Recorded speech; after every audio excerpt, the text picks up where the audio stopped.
सबको नमस्कार। आपकी न्यूज का एपिसोड 1074 है। आज का तारीख है 30 जून 2026।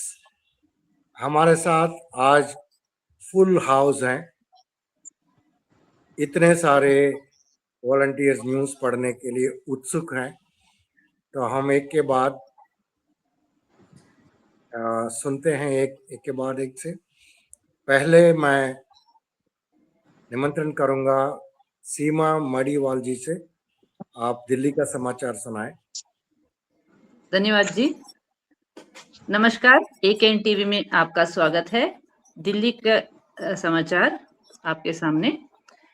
भाजपा पर बरसी आम आदमी पार्टी प्रवक्ता प्रियंका कक्कर। केजरीवाल की ईवी पॉलिसी की नकल कर अपनी बता रही सरकार। आम आदमी पार्टी की राष्ट्रीय प्रवक्ता प्रियंका कक्कर जी ने अपने वीडियो बयान में भाजपा सरकार पर गंभीर आरोप लगाए हैं। उन्होंने दिल्ली की मुख्यमंत्री रेखा गुप्ता को घेरते हुए कहा कि अरविंद केजरीवाल सरकार द्वारा बनाई गई इलेक्ट्रिक व्हीकल पॉलिसी को भाजपा अब नया नाम ईवी पॉलिसी 2026 देकर अपनी बता रही है। प्रियंका जी ने कहा कि जब केजरीवाल जी ने यह नीति बनाई थी तब दिल्ली ईवी इस्तेमाल में दुनिया का तीसरे सबसे बड़ा शहर बन गया था और उनके कार्यकाल में हजारों चार्जिंग स्टेशन लगाए गए थे। उन्होंने भाजपा को खुली चुनौती दी कि वे केवल दिल्ली के आम आदमी पार्टी के कामों को नया रूप यानी कि रीपैकेज न करे, बल्कि हिम्मत है तो इसे अपने शासन वाले दूसरे राज्यों में भी लागू करके दिखाए। दिल्ली में 650 करोड़ का दवा घोटाला, सौरभ भारद्वाज जी का बड़ा आरोप। आम आदमी पार्टी के नेता सौरभ भारद्वाज जी ने स्वास्थ्य विभाग में 650 करोड़ के बड़े घोटाले का आरोप लगाते हुए कहा कि सिर्फ 15-16 महीनों में दवाइयां और जीव रक्षक मशीनें गायब कर दी गई हैं। और उन्होंने आरोप लगाया कि इस भ्रष्टाचार को अंजाम देने के लिए नियमों को बदला गया है। इस घोटाले के तहत जहां 10 लाख की एक्सरे मशीन 33 लाख में खरीदी गई, वही अस्पतालों में जरूरत से ज्यादा यानी प्रति बेड 106 चादरें जबरन सप्लाई की गई। सौरभ भारद्वाज जी ने इस पूरे मामले में रेखा गुप्ता और एलजी उपराज्यपाल की मिली भगत पर सवाल उठाते हुए उनकी चुप्पी को लेकर घेरा है। दिल्ली स्वास्थ्य विभाग में खरीद नियमों को लेकर उठे सवाल। दिल्ली के सरकारी अस्पतालों में दवाओं और उपकरणों की खरीद के नियमों में बड़ा बदलाव किया गया है और इस घोटाले के साथ साथ सारी खरीद केंद्रीय रूप से महानिर्देशनालय स्वास्थ्य सेवा DGHS की केंद्रीय खरीद एजेंसी द्वारा CPA द्वारा की जा रही है। इस बीच सतर्कता मंजूरी विजिलेंस क्लियरेंस के बिना और वरिष्ठता सूची में शामिल 15 सीनियर डॉक्टरों को दरकिनार कर डॉक्टर वत्सला अग्रवाल को DGHS नियुक्त किए जाने पर गंभीर सवाल खड़े हो रहे हैं। विपक्ष और आलोचकों का आरोप है कि चहेते अधिकारियों को फायदा पहुंचाने और नियमों को ताक पर रखकर यह नियुक्ति की गई है, जिससे दिल्ली सरकार की पारदर्शिता पर उंगलियां उठ रही है। दिल्ली से इतना ही, धन्यवाद। अब चलते हैं राज सर के पास। जी राज जी। थैंक यू सीमा, बहुत अच्छा पढ़ा आपने। अभी दिलीप त्रिवेदी से सुनेंगे गुजरात के समाचार। जी, एकेएन के सभी दर्शकों को प्रणाम करते हैं। रुख गुजरात का। गुजरात से खबरें आ रही हैं कि हमारे हरेश भाई मोढवाड़िया, जो मोढवाड़ गांव से आम आदमी पार्टी के हमारे सदस्य हैं जीते हुए, उन्हें जब पता लगा कि सड़क निर्माण का काम चल रहा है और उसमें भ्रष्टाचार हुआ है और उस सड़क निर्माण में गड़बड़ी है, तो उन्होंने इस भ्रष्टाचार को उजागर किया और उजागर करने पर उन्हें तोहफे के तौर पर फर्जी केस मिला। भाजपा सरकार ने फर्जी केस लगा करके उन्हें गिरफ्तार कर लिया। तो यही गुजरात में माहौल बना हुआ है कि आप देखते रहिए, ना सुनिए ना बोलिए, और जो हो रहा है होते रहिए। जब विपक्ष का कोई भी नेता कुछ भी उजागर भ्रष्टाचार करेगा, बोलेगा या किसी चीज को पब्लिक के सामने रखने की कोशिश करेगा तो एन केन प्रकरण उस पर केस दर्ज हो जाएगा, मुकदमा दर्ज हो जाएगा और गिरफ्तारी भी हो जाएगी।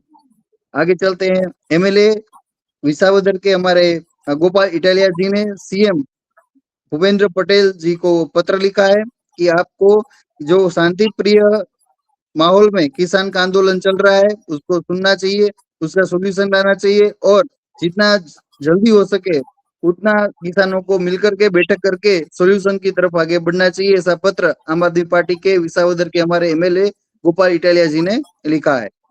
हमारे किसान मोर्चा के अध्यक्ष प्रवीण राम जी, उन्होंने कहा है कि भाजपा सरकार को अपनी अहंकार को छोड़ करके किसानों के हित में निर्णय लेना चाहिए और किसानों के साथ बैठक कर करके जितना हो सके उतना जल्दी ये जो वीज पोल का अभी चल रहा है आंदोलन उसको शांति प्रिय तरीके से जैसे उसका निराकरण है उस बाबत में आगे बढ़ना चाहिए। खबर आगे है हमारे, आप जैसे जानते हैं कि चैतर वसावा जी जिनको 7 साल की कैद हुई है, सजा हुई है और इसी सिलसिले में आम आदमी पार्टी ने प्रदेश तौर पर प्रदर्शन किया था, मार्च निकाला था और उसी संदर्भ में विधानसभा लेवल पर भी हुआ था। 26 तारीख को प्रदेश लेवल पे जो कार्यक्रम हुआ था उसमें बहुत जन प्रतिसाद और आक्रोश देखने को मिला था।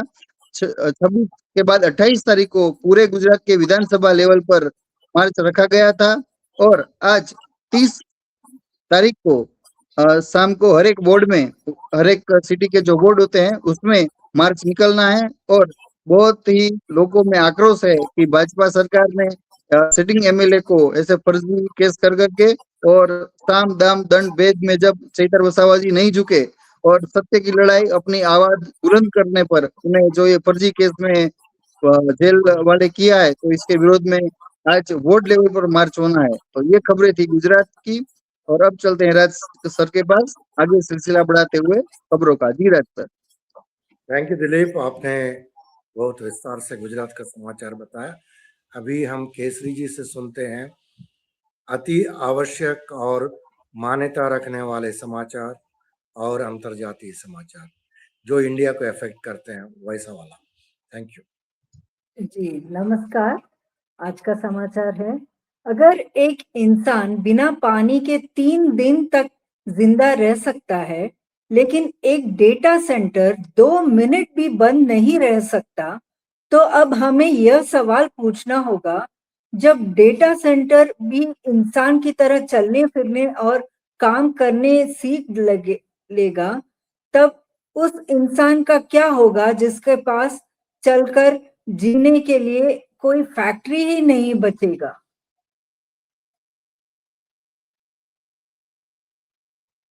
अरुणाचल प्रदेश के ना जनजाति समुदाय ने ऊपर सुबनसिरी डिस्ट्रिक्ट में कथित चीनी पीएलए घुसपैठ को लेकर गंभीर चिंता जताई है।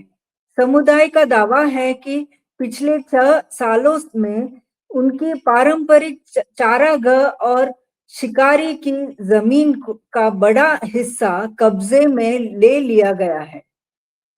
यह बेहद गंभीर मामला है। दावा किया जा रहा है कि चीन ने 6 साल से भारतीय क्षेत्र पर कब्जा कर रखा है, जबकि मोदी सरकार ने सीमा पर बसे गांवों को नजरअंदाज कर दिया है।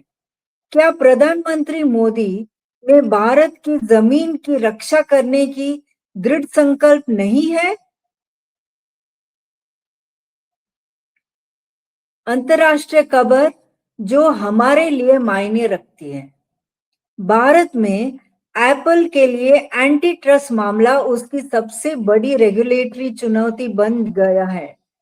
कंपनी ने कंपटीशन कमीशन ऑफ इंडिया से मांग की है कि जांच की रिपोर्ट को रद्द किया जाए। एप्पल का कहना है कि भारत के स्मार्टफोन बाजार में उसकी हिस्सेदारी 6% से भी कम है और वह एक बहुत छोटी कंपनी की तरह काम करती है। रॉयटर्स के मुताबिक 25 जून को सीसीआई को दिया गया अपनी प्रस्तुति में एप्पल ने आरोप लगाया है कि भारतीय एंटी ट्रस्ट इन्वेस्टिगेटर्स ने उसके प्रतिद्वंदियों के आरोपों के बिना ठीक से जांच किए लगभग कॉपी पेस्ट कर दिया और स्वतंत्र जांच नहीं की। इसी वजह से कंपनी ने जांच के निष्कर्षों को रद्द करने की मांग की है। यह मामला एप्पल और सीसीआई के बीच विवाद का अब तक का सबसे बड़ा पड़ाव माना जा रहा है। इस मामले में टिंडर की पेरेंट कंपनी मैच ग्रुप और कई भारतीय स्टार्टअप भी एप्पल के विरोध में हैं। 2024 में सीसीआई के इन्वेस्टिगेटर्स ने अपनी रिपोर्ट में कहा था कि एप्पल ने अपनी iOS ऐप प्लेटफॉर्म पर प्रभाव का गलत इस्तेमाल किया और डेवलपर्स को सिर्फ एप्पल के पेमेंट सिस्टम का उपयोग करने के लिए मजबूर किया, जो कंपटीशन कानून का उल्लंघन हो सकता है। एप्पल ने इन सभी आरोपों को खारिज करते हुए कहा है कि जांच के निष्कर्ष स्वतंत्र तथ्यों पर नहीं बल्कि उसके प्रतिद्वंदियों के दावों पर आधारित है। अभी अंतरराष्ट्रीय खबर, ईरान और अमेरिका की टेक्निकल टीम्स कतार के लिए रवाना हो रही है। हालांकि ईरान का विदेश मंत्रालय ने स्पष्ट किया है कि आने वाले कुछ दिनों में उसकी टीम अमेरिका का प्रतिनिधियों से कोई मुलाकात नहीं करेगी। ईरान ने यह भी दोहराया है कि स्ट्रेट ऑफ हार्मोज पर उसका पूरा नियंत्रण बना रहेगा। इसके साथ ही उसने कहा है कि समुद्री रास्ते से माइंस हटाने, डी माइनिंग की पूरी प्रक्रिया भी उसके नियंत्रण में ही होगी।